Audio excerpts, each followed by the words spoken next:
കർത്താവിൻ്റെ നാമം മഹത്വപ്പെടുമാറാകട്ടെ. നമുക്ക് ദൈവവചന പഠനത്തോട് അനുബന്ധിച്ച് ഇങ്ങനെ വീണ്ടും കൂടി വരുവാൻ ദൈവം ഇടവരുത്തി ഓർത്ത് കർത്താവിനെ സ്തുതിക്കുന്നു.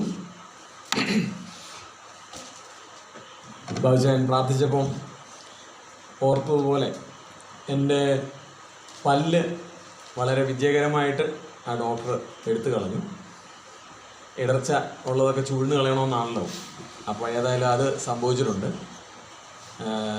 കാര്യമായ വേദനയോ പ്രയാസമൊന്നും ഇല്ലാതെ വണ്ണം കർത്താവ് കൃപ ചെയ്തു. അതിന് നിങ്ങളൊക്കെ പ്രാർത്ഥിച്ചിട്ടുണ്ട്. അതിന് പ്രത്യേകിച്ച് ഞാൻ നന്ദി പറയുകയാണ്.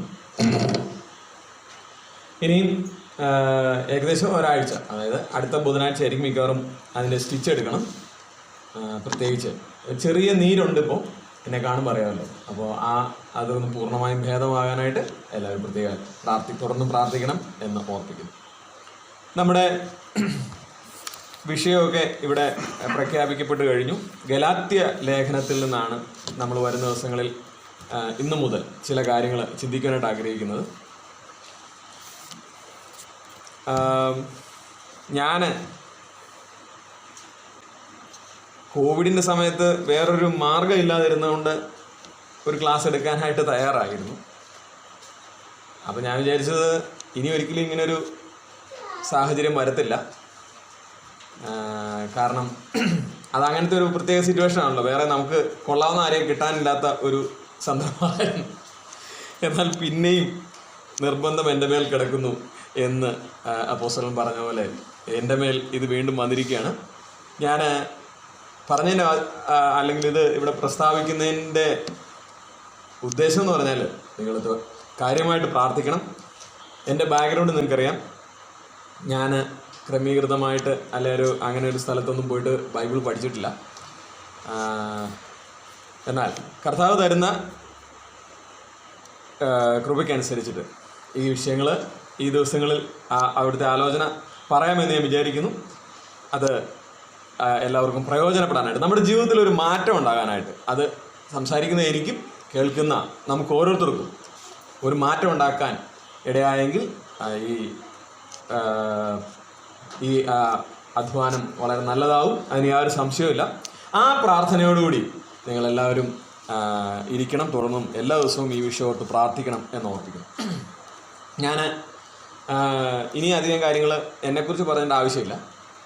പ്രത്യേകിച്ച് എല്ലാവരെയും ഈ ക്ലാസ്സുകളിലേക്ക് സ്വാഗതം ചെയ്യുകയാണ്. ഗലാത്യ ലേഖനം നമുക്കറിയാം, അപ്പോസ്തലനായ പൗലോസ് എഴുതിയിട്ടുള്ള ലേഖനമാണ്. ഈ ഗലാത്യ ലേഖനത്തിന് കുറേ പ്രത്യേകതകളുണ്ട്. എന്ന് പറഞ്ഞാൽ നമ്മൾ സാധാരണ ചിന്തിക്കത്തില്ലാത്ത പ്രത്യേകതകളാണ്. അപ്പോൾ ആ പ്രത്യേകതകളൊന്ന് മനസ്സിലാക്കാം. അതിനു വേണ്ടിയിട്ട് ഞാൻ ചില ചോദ്യങ്ങൾ ചോദിക്കാൻ പോവാണ്.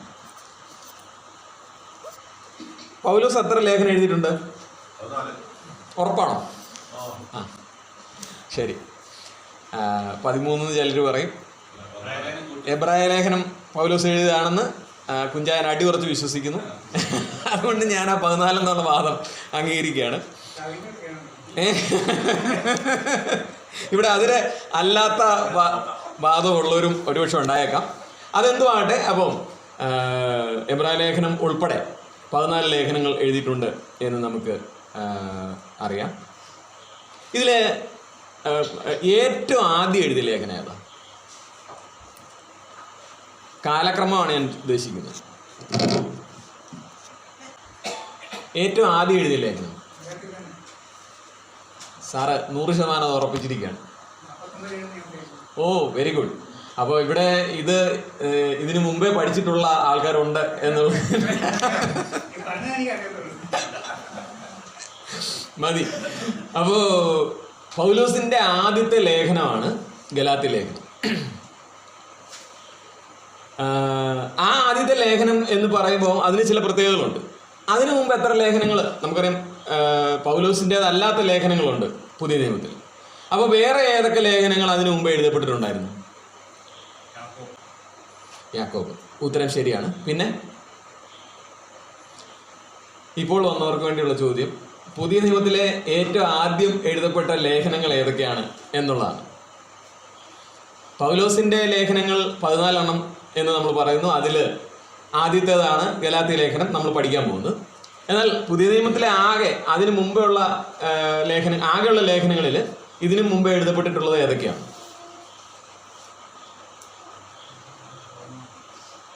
ഏതാ? യോഹന്നാന്റെ ലേഖനം ഒരു സാധ്യതയില്ലല്ലോ.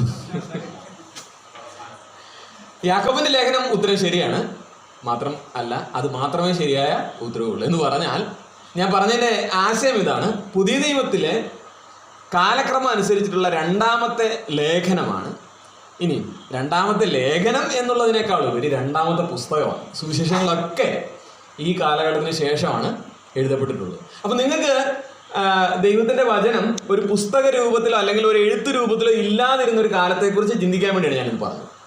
ആലോചിച്ചു, ഇന്ന് നമുക്ക് നമ്മുടെ കയ്യിൽ തിരുവെഴുത്ത് സത്യവേദ പുസ്തകം പ്രിന്റഡ് ആയിട്ട് നമുക്ക് ആർക്കും വായിക്കാവുന്ന, ദൈവത്തിന്റെ പരിശുദ്ധാത്മാവിന്റെ സഹായത്തിൽ അത് മനസ്സിലാക്കാവുന്ന നിലയിൽ നമ്മുടെ കൈകളിൽ എത്തിയിരിക്കുക സ്വർഗത്തിൽ എന്നേക്ക് സ്ഥിരമായിരിക്കുന്ന ദൈവവചനം. പക്ഷേ ആ 1-ാം നൂറ്റാണ്ടില് ഈ ലേഖനം എഴുതുന്ന സമയത്ത് യാക്കോബിന്റെ ലേഖനം മാത്രമേ ഇതിനു മുമ്പ് എഴുതപ്പെട്ടിട്ടുണ്ടായിരുന്നുള്ളൂ. പിന്നീട് ഉണ്ടായിരുന്നത് പഴയ നിയമം മാത്രമാണ്. അപ്പോൾ അവിടെയാണ് ഈ പുസ്തകത്തിന്റെ ഒരു പ്രാധാന്യം ഇരിക്കുന്നത്. ഗലാത്യ ലേഖനത്തെ അതിനെക്കുറിച്ച് ചിലർ പറഞ്ഞിരിക്കുന്ന പ്രത്യേകമായ ചില പരാമർശങ്ങളുണ്ട്. അത് വേഗത്തിലൊന്ന് ഞാൻ പറയാം. ഒന്നാമത്തെ പരാമർശം the Magna Carta of Christian liberty എന്നാണ് പറഞ്ഞത്. അതായത് ക്രിസ്തീയ സ്വാതന്ത്ര്യത്തിന്റെ വിളംബര പ്രഖ്യാപനം എന്നാണ് പറഞ്ഞിരിക്കുന്നത്.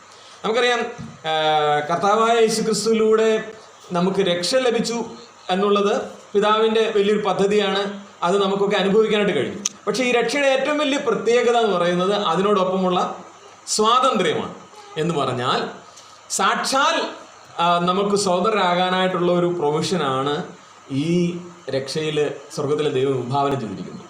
അതിനെ പൂർണ്ണമായി ആസ്വദിക്കുവാനായിട്ടുള്ള ഒരു വിളംബരം അതായത് മുഴുവൻ ലോകത്തിനും സർവ്വകാലത്തേക്കുമുള്ള ആത്മീയ സ്വാതന്ത്ര്യത്തിന്റെ വിളംബരം എന്നാണ് ഇതിനെക്കുറിച്ച് പറയുന്നത്. നമുക്കറിയാം, കർത്താവായ യേശുക്രിസ്തുവിലുള്ള വിശ്വാസമാണ് യഥാർത്ഥ സ്വാതന്ത്ര്യം. ആ സ്വാതന്ത്ര്യത്തിലേക്ക്, അതിൻ്റെ അനന്ത വിഹായസിലേക്ക് ഒരാൾക്ക് ശരിക്കും പറന്നുയരാനായിട്ട് നമ്മളെ സഹായിക്കുന്നതാണ് ഗലാത്യ ലേഖനം എന്ന് നമുക്ക് ചിന്തിക്കാനായിട്ട് സാധിക്കും. ഈ പുസ്തകത്തിൽ ഈ ലേഖനത്തിൽ എത്ര അധ്യായമുണ്ട്? 6 അധ്യായം. എത്ര വാക്യമുണ്ട്? നമ്മളാരും എണ്ണി നോക്കിയിട്ടില്ല. ഞാൻ ഇന്ന് ക്ലാസ് എടുക്കേണ്ടതുകൊണ്ട് എണ്ണി നോക്കി. ഞാൻ മിടുക്കനായുണ്ടല്ലോ കേട്ടോ, ഞാൻ അത് പ്രത്യേകം പറയാണ്. 149 വാക്യങ്ങൾ 6 അധ്യായങ്ങളിലായിട്ട് 149 വാക്യങ്ങൾ 6 അധ്യായങ്ങൾ. അപ്പോൾ വളരെ ചെറിയൊരു ലേഖനം, എന്നാൽ വളരെ ഗംഭീരമായ നമ്മുടെ ജീവിതത്തിലെ യഥാർത്ഥമായ ക്രിസ്തീയ സ്വാതന്ത്ര്യം ആസ്വദിക്കുവാൻ, അതിൻ്റെ ഗുണഭോക്താക്കളാകുവാൻ, അതിൻ്റെ ഉള്ളതായ നിലയിൽ ആസ്വദിച്ച് ജീവിക്കുവാൻ നമ്മളെ പ്രേരിപ്പിക്കുന്ന ഏറ്റവും ഗംഭീരമായ ഒരു ലേഖനമാണ് ഇത് എന്ന് നമുക്ക് ചിന്തിക്കാനായിട്ട് സാധിക്കും. ഞാൻ പറഞ്ഞ പോലെ ഈ മറ്റ് ലേഖനങ്ങൾ ഇല്ലാതിരുന്ന സമയത്ത് പൗലോസിൻ്റെ ആദ്യ ലേഖനമായിട്ട് ഈ ലേഖനം നമുക്ക് കാണാനായിട്ട് സാധിക്കും. ഈ ലേഖനത്തിൻ്റെ മറ്റു ചില പ്രത്യേകതകളോട് വേഗത്തിൽ ഞാൻ പറഞ്ഞു പോകട്ടെ. ഒരു ക്ലാസ് ആയതുകൊണ്ടാണ് ഇങ്ങനെ പറയുന്നത്. ഇതിലേക്ക് എന്ത് പ്രസക്തി എന്ന് ചോദിച്ചു കഴിഞ്ഞാൽ തീർച്ചയായിട്ടും നമ്മളിത് അറിഞ്ഞിരിക്കണം, അത്രേ ഉള്ളൂ. ക്രൈസ്തവ വിശ്വാസത്തിന്റെ ആരംഭ നാളുകളിൽ അതിനിർണായകമായ സ്ഥാനം നിവർത്തിച്ചിട്ടുള്ള ലേഖനമാണിത്. ഞാൻ പറഞ്ഞതാണത്. കാരണം വേറെ ഒന്നും ഇല്ലായിരുന്നു, വേറെ ലേഖനങ്ങളൊന്നും ഇല്ലായിരുന്നു. അപ്പോൾ ആ ആരംഭകാലങ്ങളിൽ അതിനിർണായകമായ സ്ഥാനം നിവർത്തിച്ചിട്ടുള്ള ലേഖനമാണ്. പാപത്തിന്റെ ശക്തിയിൽ നിന്നും പാപത്തിന്റെ ശിക്ഷയിൽ നിന്നും അതിൻ്റെ ശക്തിയിൽ നിന്നും ഒരാൾക്ക് പ്രവൃത്തികൾ കൊണ്ട് രക്ഷപ്പെടാനായിട്ട് സാധിക്കത്തില്ല. പിന്നെ രക്ഷ എന്ന് പറയുന്നത് കൃപയാൽ വിശ്വാസത്താൽ മാത്രമാണ് എന്ന് വിളംബരം ചെയ്യുന്ന, എന്ന് പ്രഖ്യാപിക്കുന്ന ഏറ്റവും പ്രധാനമായ ഷോർട്ട് റോമൻസ്, അതായത് റോമലേഖനത്തിന്റെ ഒരു ചെറിയ പതിപ്പാണത്.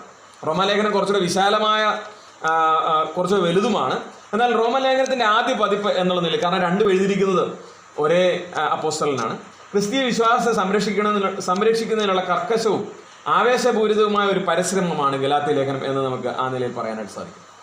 അടുത്തൊരു വിശദീകരണം, ഇതെല്ലാം ഓരോ ആൾക്കാർ അവരവർ ഈ ഗലാത്യ ലേഖനം പഠിച്ചിട്ട് അവരുടെ പുസ്തകങ്ങളിലൊക്കെ എഴുതി വെച്ചിരിക്കുന്നതാണ്. ഞാനത് ജസ്റ്റ് ഇങ്ങനെ ഒന്ന് കോട്ട് ചെയ്തത് മാത്രമേ ഉള്ളൂ. അടുത്തൊരു ഏറ്റവും പ്രധാനപ്പെട്ട വിശദീകരണം, the corner stone of Protestant reformation. അതായത് നമുക്കറിയാം, മാർട്ടിൻ ലൂതർ കിങ്ങിന്റെ കാലത്താണ്, മാർട്ടിൻ ലൂതറിന്റെ കാലത്താണ് ഈ നവോത്ഥാന എന്ന് പറയുന്നത് നമ്മുടെ സഭയിൽ നടക്കുന്നത്. അപ്പോൾ മാർട്ടിൻ ലൂതറിനെ ഏറ്റവും സ്വാധീനിച്ച ലേഖനത്തിൽ ഒന്നായിരുന്നു ഇത് ഗലാത്യ ലേഖനം. മാർട്ടിൻ ലൂതർ ഈ ഗലാത്യ ലേഖനത്തിൻ്റെ ഒരു എന്താ പറയുന്നത്, അതായത് കമൻട്രി, വ്യാഖ്യാനം എഴുതിയിട്ടുണ്ട്. അത് ഏത് തരത്തിൽ, അതായത് പണ്ഡിതന്മാരും അതുപോലെ സാധാരണക്കാരും ഒരുപോലെ ആസ്വദിച്ച് എല്ലാവരെയും സ്വാധീനിച്ചിട്ടുള്ള ഒരു ലേഖനം, ഒരു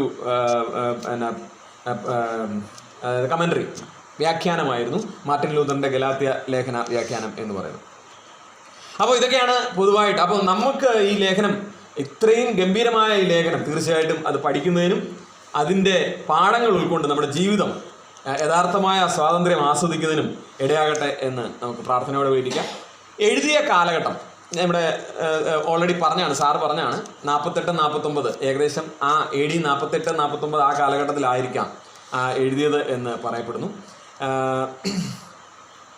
അന്ത്യോക്യയിൽ വെച്ച്, അതായത് സിറിയയിലുള്ള അന്ത്യോക്യയിൽ വെച്ച് പൗലോസ് ഈ ലേഖനം എഴുതി. തന്നോടൊപ്പം ആ സമയം ബർന്നബാസും അതുപോലെ അന്ത്യോക്യയിലെ പിന്നെ മൂപ്പന്മാരും അന്നത്തെ ഉപദേഷ്ടാക്കാരും പ്രവാചകന്മാരും ഒക്കെ ആ കൂട്ടത്തിൽ ഉണ്ടായിരുന്നിരിക്കാം. ഏതായാലും അന്ത്യോക്യയിൽ വെച്ച് 47 ആണ്, 47-48 അല്ലെങ്കിൽ 49 കാലഘട്ടത്തിലാണ് ഇത് എഴുതിയത് എന്ന് നമുക്ക് മനസ്സിലാക്കാനായിട്ട് സാധിക്കും.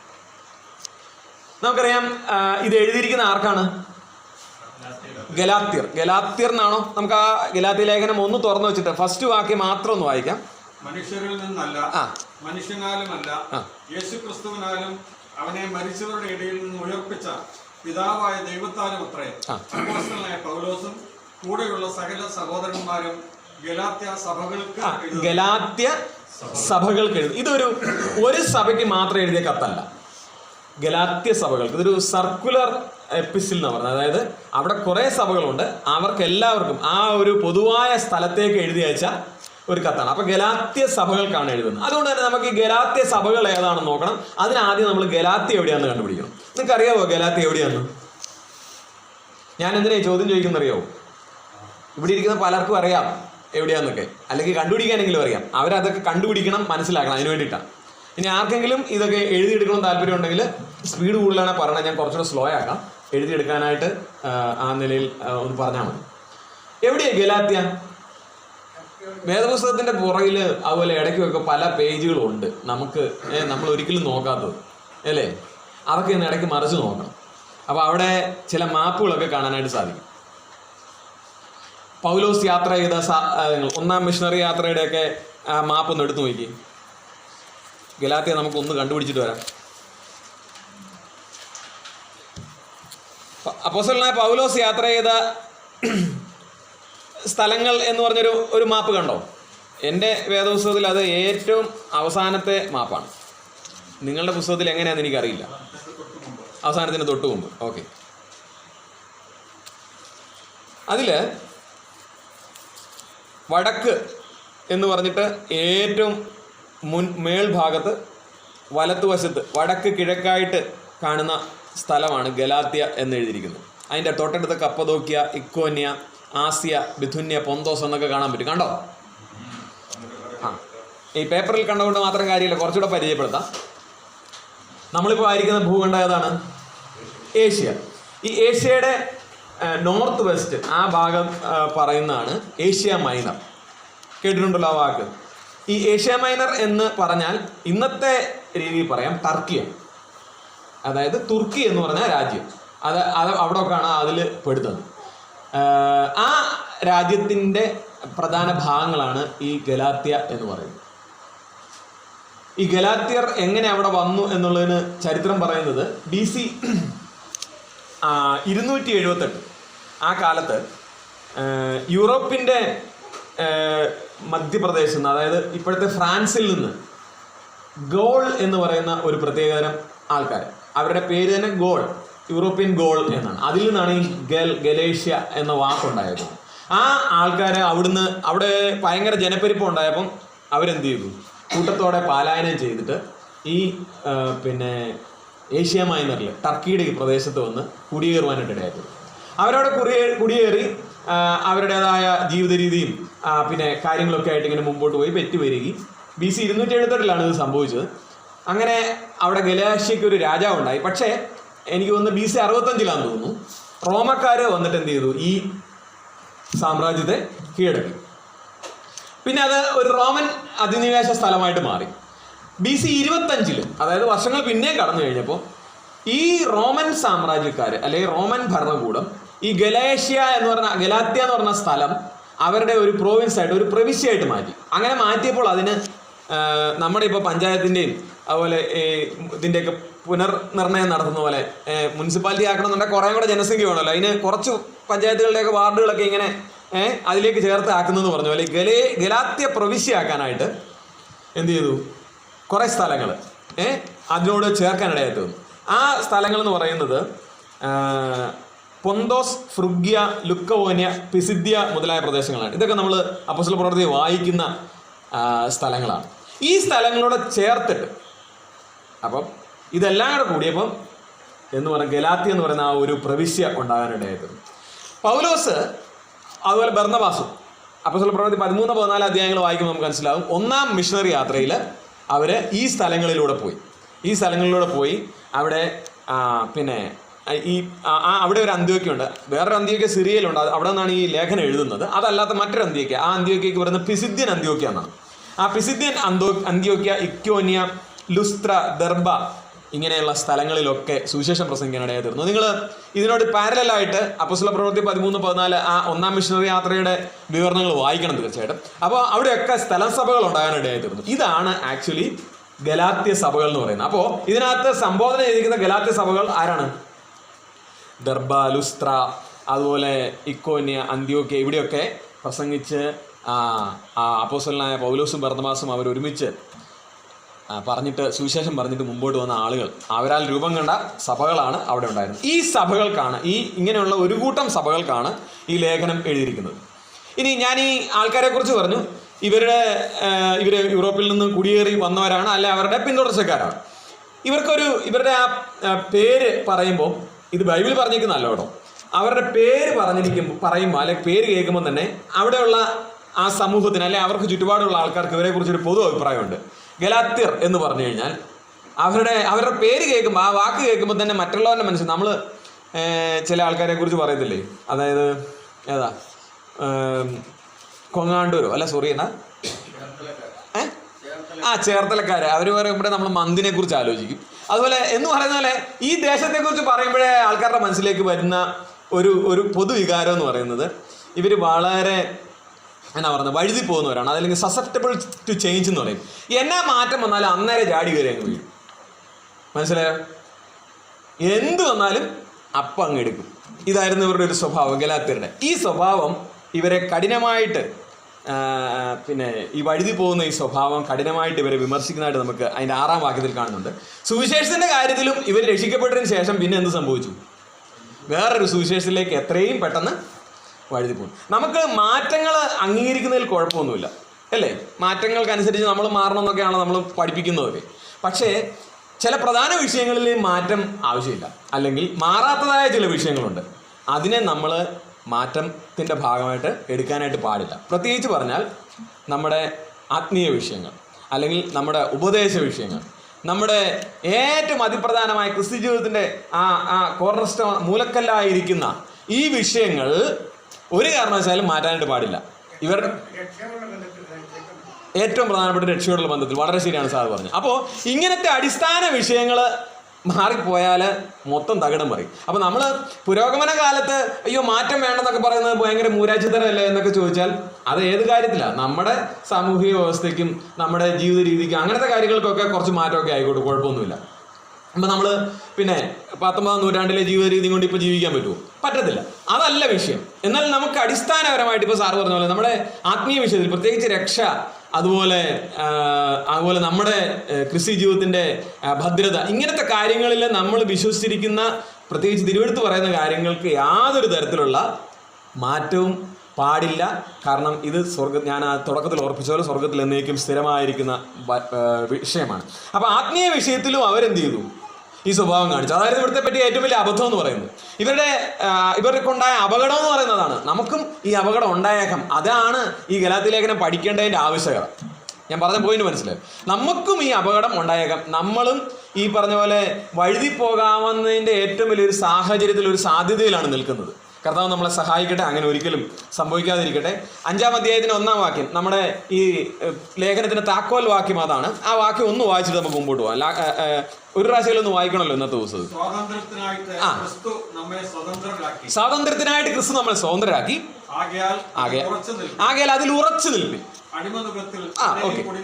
ഓക്കെ, ഞാൻ അതിൽ ഉറച്ചു നിൽപ്പിൻ എന്നുള്ള പോയിന്റാണ് പറയാൻ ആഗ്രഹിച്ചത്. സ്വാതന്ത്ര്യത്തിനായിട്ട് ക്രിസ്തു നമ്മളെ സ്വതന്ത്രരാക്കി, അതിൽ ഉറച്ചു നിൽപ്പിൻ. B സ്റ്റെഡ് fast. നമ്മൾ ഇതില് ഏറ്റവും അധികം പിന്നെ ഫോക്കസ് ചെയ്യേണ്ടത് നമ്മൾ അറിഞ്ഞ സത്യത്തിൽ ഉറച്ച് നിൽക്കുവാൻ വേണ്ടിയിട്ടാണ്. അപ്പോൾ ആത്മീയ വിഷയത്തിൽ ഈ ജാഗ്രത കാണിക്കുവാനായിട്ട് കർത്താവ് നമ്മളെ സഹായിക്കട്ടെ. അപ്പോൾ ഞാൻ ഈ സ്ഥലത്തെക്കുറിച്ച് പറഞ്ഞു, അവിടുത്തെ സഭകളെക്കുറിച്ച് പറഞ്ഞു, പൊതുവായ ഒരു കാര്യം പറഞ്ഞു, കുറച്ച് കാര്യങ്ങൾ പറഞ്ഞു. ഇതിനോടനുബന്ധിച്ച് ഈ ഗലാത്യ ലേഖനം അതിൻ്റെ ഒരു ക്ലാസിഫിക്കേഷൻ ഞാൻ പറയാം. അതിന് മുമ്പായിട്ട് ഈ ഗലാത്യ ലേഖനം പഠിക്കുന്നതിന് നമ്മളെ സഹായിക്കുന്ന അല്ലെ ഇതിൽ ഉൾക്കൊള്ളിച്ചിരിക്കുന്ന ഒരു പ്രധാന ഭാഗം എന്ന് പറയുന്നത് അപ്പോസ്തലനായ പൗലോസിൻ്റെ ഒരു ആത്മകഥാംശമുണ്ട് ഇതിനകത്ത്. അതായത് തൻ്റെ ജീവിതത്തിലെ ആദ്യത്തെ ഒരു 15 വർഷം അല്ലെങ്കിൽ ഒരു 10-16 വർഷം വളരെ സംക്ഷിപ്തമായിട്ട് ആദ്യത്തെ 2 അധ്യായങ്ങളിൽ പറഞ്ഞിട്ടുണ്ട്. അതുകൊണ്ട് ഇത് ഈ പുസ്തകത്തിൽ നിന്ന് മാത്രമായിട്ടല്ല, ലേഖനത്തിൽ നിന്ന് മാത്രമായിട്ടല്ല, അപ്പോസ്തല പ്രവർത്തികളെ കൂട്ടി വായിക്കുമ്പോൾ നമുക്ക് കണ്ടെത്താവുന്ന അപ്പോസ്തലനായ പൗലോസിൻ്റെ ജീവിതത്തിലെ പ്രധാനപ്പെട്ട ചില ഡേറ്റുകൾ അല്ലെങ്കിൽ ആ ഒരു കാലക്രമത്തിൽ ഞാനൊന്ന് പറയാൻ വേഗത്തിൽ അത് ഓർമ്മയിലിരിക്കണം. അത് ഓർക്കുന്നതുകൊണ്ടുള്ള ഗുണം എന്ന് വെച്ചാൽ നമ്മൾ ഈ ലേഖനത്തിൽ പറഞ്ഞ ഓരോ സംഭവങ്ങളായിട്ട് നമുക്ക് കണക്ട് ചെയ്യാൻ പറ്റും. അതിനുവേണ്ടി പെട്ടെന്ന് ഞാനൊന്ന് പറയാം. അപ്പോസ്തലനായ പൗലോസ് ആരായിരുന്നു നമുക്കറിയാം അല്ലേ? ഒരു യഹൂദ തീവ്രവാദിയായിരുന്നു അല്ലേ? അങ്ങനെ പറഞ്ഞാൽ കുഴപ്പമൊന്നുമില്ലല്ലോ. ഏറ്റവും ആവേശത്തോടെ എരിവോടെ യഹൂദ മതത്തിന് വേണ്ടി നിന്ന ആളായിരുന്നു അദ്ദേഹം.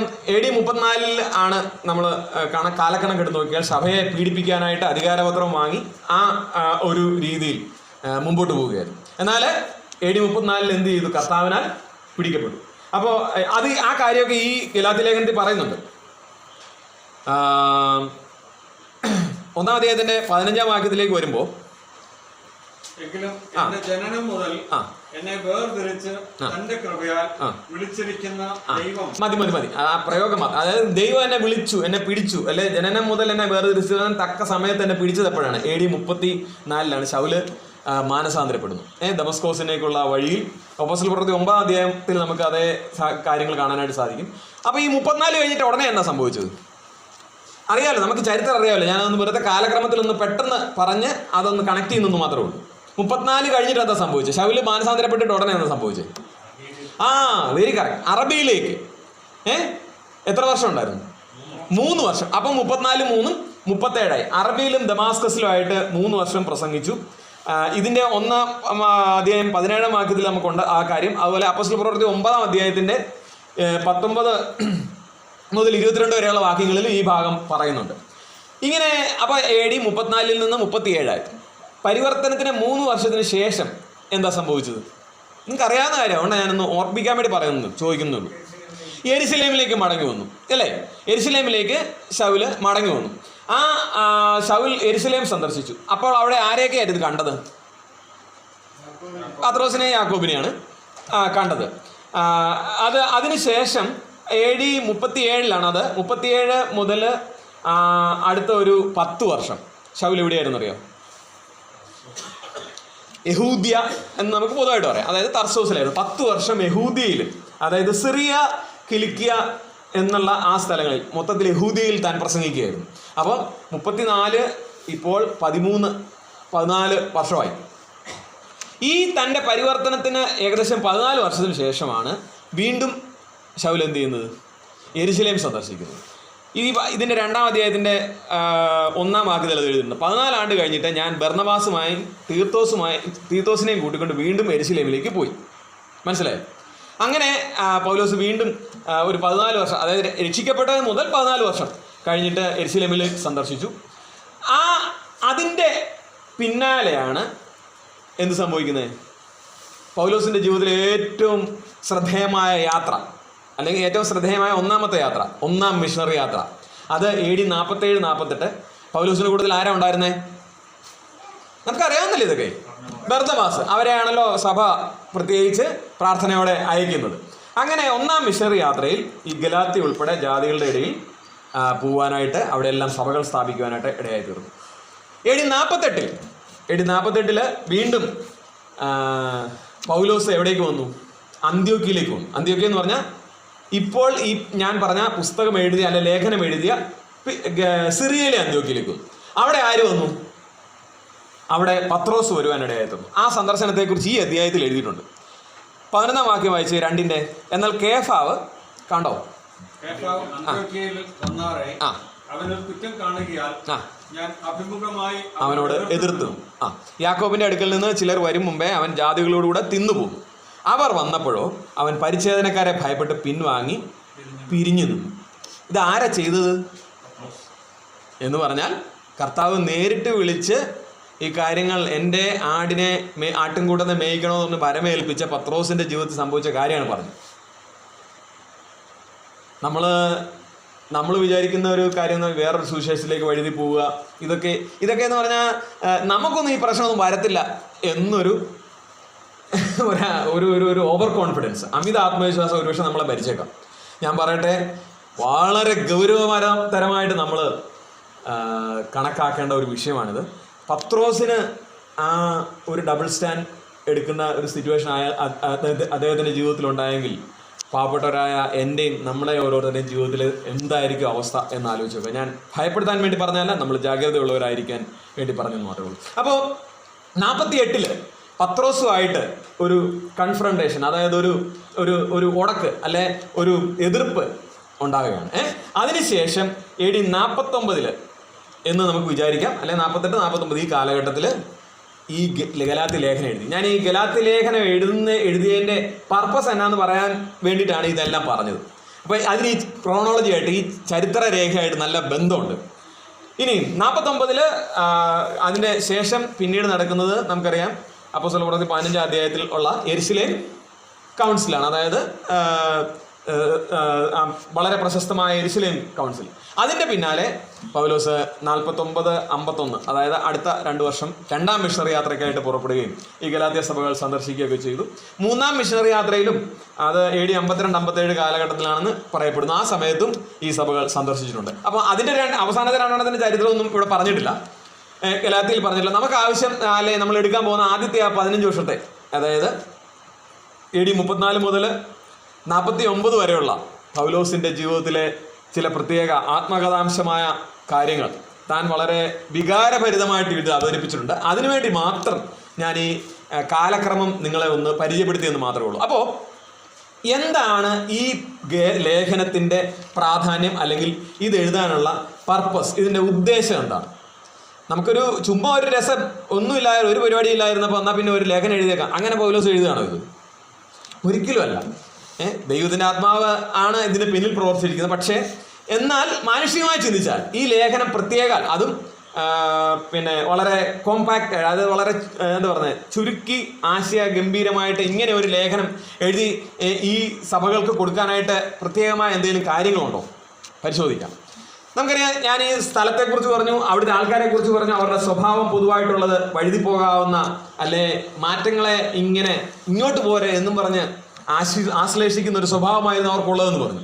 ഈ ആൾക്കാരുടെ ഇടയിലേക്ക് അപ്പോസ്തലനായ പൗലോസും ബർന്നബാസും ചെല്ലുന്നു, അവർ സുവിശേഷം കേൾക്കുന്നു, സുവിശേഷം കൈക്കൊള്ളുന്നു, പിന്നെ അവിടെ സഭകളുണ്ടാകുന്നു. അങ്ങനെ വളരെ സന്തോഷമായിട്ട് മുമ്പോട്ട് പോവുക. പക്ഷേ ആ കൂട്ടത്തിൽ തന്നെ വേറൊരാളും പണി തുടങ്ങി. ആരാ? സാത്താൻ. നമുക്കറിയാം അല്ലേ? സാത്താന് ഈ കൂട്ടത്തിലല്ല, ചിലപ്പോൾ അതിന് മുമ്പ് തന്നെ ഇത് കേൾക്കാതിരിക്കാൻ വേണ്ടി ഒത്തിരി പേരെ തടയാനായിട്ട് ശ്രമിക്കുന്നുണ്ട്. അതുപോലെ തന്നെ കേട്ടവരെ എങ്ങനെ വഴിതെറ്റിക്കാം, ഇതാണ് അന്നും ഇന്നും എന്നും പിശാചിന്റെ പരിപാടി. അതേ കാര്യം എവിടെ സംഭവിച്ചു? ഈ ഗലാത്യയിൽ സംഭവിച്ചു. ഗലാത്യയിൽ ഈ വിശ്വാസികൾ മുമ്പോട്ട് വന്ന് അപ്പോസ്തലനായ പൗലോസും ബർന്നബാസും അവിടെ നിന്ന് പോരുന്ന സമയത്ത് 2 വിഭാഗക്കാർ പ്രധാനമായിട്ട് അവരെ പറയുന്ന, ഒന്ന് ജുഡൈസേഴ്സ്, അതായത് യഹൂദ മതം പഠിപ്പിക്കുന്ന ആൾക്കാർ, 2 ലീഗലിസ്റ്റുകൾ, അതായത് ന്യായവാദക്കാർ. ഈ 2 കൂട്ടർ അവിടെ വന്നു. അവിടെ വന്നിട്ട് അവരെന്ത് ചെയ്തു? അവർ പല കാര്യങ്ങളും പഠിപ്പിച്ചു. ഒറ്റ വാക്കി പറഞ്ഞാൽ ഫാൾസ് ഗോസ്പൽ, തെറ്റായ സുവിശേഷം, വികൃതമാക്കപ്പെട്ട സുവിശേഷം. അത് ഭയങ്കരമാണ്. നമ്മൾ പിന്നെ ആൾക്കാരെ ചിലരെ തിരിച്ചറിയാൻ വയ്യാത്ത വിധം വികൃതമാക്കപ്പെട്ട അപകടത്തിലുമൊക്കെ ഇതിൻ്റെ വാർത്തകളൊക്കെ കേട്ടിട്ടുണ്ട് അല്ലേ? എന്ന് പറഞ്ഞാൽ അതിൻ്റെ അർത്ഥം എന്നാ? ഒരു പ്രാവശ്യം കണ്ടാൽ ആളെ മനസ്സിലാകത്തില്ല. അല്ലെ നേരത്തെ പരിചയമുള്ളവർക്ക് പോലും ഇത് ഇന്ന ആളാണെന്ന് തിരിച്ചറിയാൻ പറ്റത്തില്ല. സുവിശേഷം അങ്ങനെ വികൃതമാക്കപ്പെടുന്ന ഒരു അവസ്ഥ ആലോചിച്ച് നോക്കി. എന്ന് പറഞ്ഞാൽ ഇവിടെ പൗലോസ് 1-ാം അധ്യായത്തിൽ അതിനെ നിശിതമായിട്ട് അപലപിച്ച് സംസാരിക്കുന്നത് നമുക്ക് കാണാനായിട്ട് സാധിക്കും. നമ്മൾ അതിലേക്ക് വരുന്നുണ്ട്. അപ്പോൾ ഈ കാര്യം ഈ നുഴഞ്ഞുകയറ്റക്കാർ, ഈ ഇൻഫിൽട്രേറ്റേഴ്സ്, അവരെ അങ്ങനെയാണ് വിളിച്ചേക്കുന്നത്. ഈ നുഴഞ്ഞുകയറ്റക്കാരെ ഇടയിലേക്ക് നുഴഞ്ഞു കയറി വന്നിട്ട് ഇങ്ങനെ ഏറ്റവും ഗുരുതരമായ അവരെ തെറ്റിപ്പിക്കുന്ന ഈ വിപരീത ഉപദേശങ്ങൾ അല്ലെങ്കിൽ തെറ്റായ പഠിപ്പിക്കലുകൾ അത് അവിടെ ഉണ്ടാകാനിടയായിരുന്നു. അപ്പം നോക്കണം, ഇവർ മുമ്പോട്ട് വന്നിട്ട് അധികം സമയമായില്ല. ശിശുക്കളാണ്. 48-47 അവിടെ ഈ സഭകളുണ്ടായത്. 1 വർഷം ആകുന്നുള്ളൂ. അല്ലെങ്കിൽ അത്രയും ചെറിയ കാലത്തിനുള്ളിൽ തന്നെ ഇത്രയും വലിയ വിപരീത ഉപദേശങ്ങൾ അവിടെ ഉണ്ടാകാനിടയായിരുന്നു. അവർ വന്നിട്ട് പറയുകയാണ്, നിങ്ങൾ രക്ഷയ്ക്കായിട്ട് വിശ്വസിച്ചാൽ മാത്രം പോരാ, പിന്നെ എന്നാ ചെയ്യണം? ന്യായപ്രമാണം. അതില്ലാതെ പരിപാടി ഉണ്ടോ? കർത്താവ് തന്നെ ആരാണ്? യഹൂദനാണ്.